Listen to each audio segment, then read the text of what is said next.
Почитувани граѓани, во завршницата на месецот посветен на ретките болести и на кампањата ги запознаваме ретките болести, владата и јас како премиер го даваме нашиот придонес кон афирмација на запознавањето на граѓаните на нашата земја за поддршката на нашите сограѓани кои се справуваат со ретки болести и на здруженијата кои им даваат гласност на нашите сограѓани, пријатели и деца. Политиките на оваа влада во последните 4 години сосема го променија пристапот кон справување со ретките болести и грижата за пациентите. Кога некој се соочува со болест, целото семејство го носи товарот на таа болест. Затоа се направени повеќе чекори за подобрување на квалитетот на здравствените услуги за овие пациенти и не застануваме на досега направеното. Во тек се подготовки на следни чекори, кои заедно со здруженијата, што ги застапуваат овие прашања, одат во насока на поттикнување на најдобри решенија за здравствена грижа и подобрување на квалитетот на животот на пациентите со ретки болести и нивните семејства. Во мандатот на оваа влада за прв пат е воспоставен електронски регистар на ретки болести, во кој се содржани сите основни информации за пациентите заболени од ретки болести, нивната диагноза, потребна терапија, соодветната клиника на која се лекуваат, како и лекарот кој ги лекува.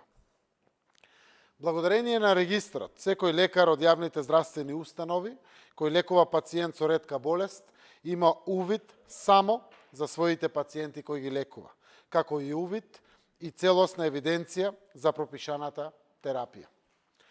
Системскиот пристап на грижа на пациентите со ретки болести е потенцијал за креирање соодветни политики и во лекувањето и во опфатот.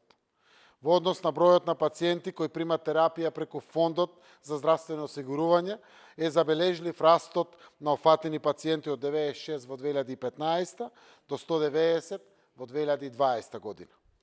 Владата и Министерството за здравство водат вистинска грижа за пациентите со ретки болести.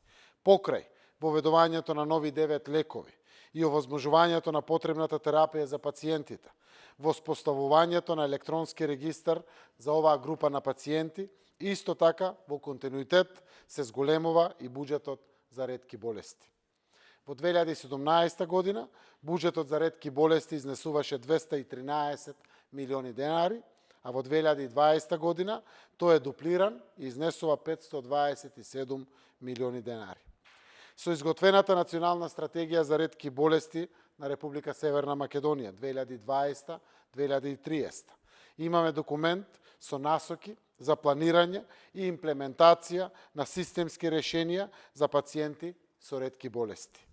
Покрај обезбедување терапија за пациентите преку програмата за ретки болести, стратегијата дополнително ќе овозможи унапредување на законодавството според европските регулативи за оваа категорија пациенти, за лекови за ретки болести и за унапредување на знаењата на медицинскиот персонал во нашата држава, како и за соработка со меѓународните центри на експертиза за ретки болести. Благодарам.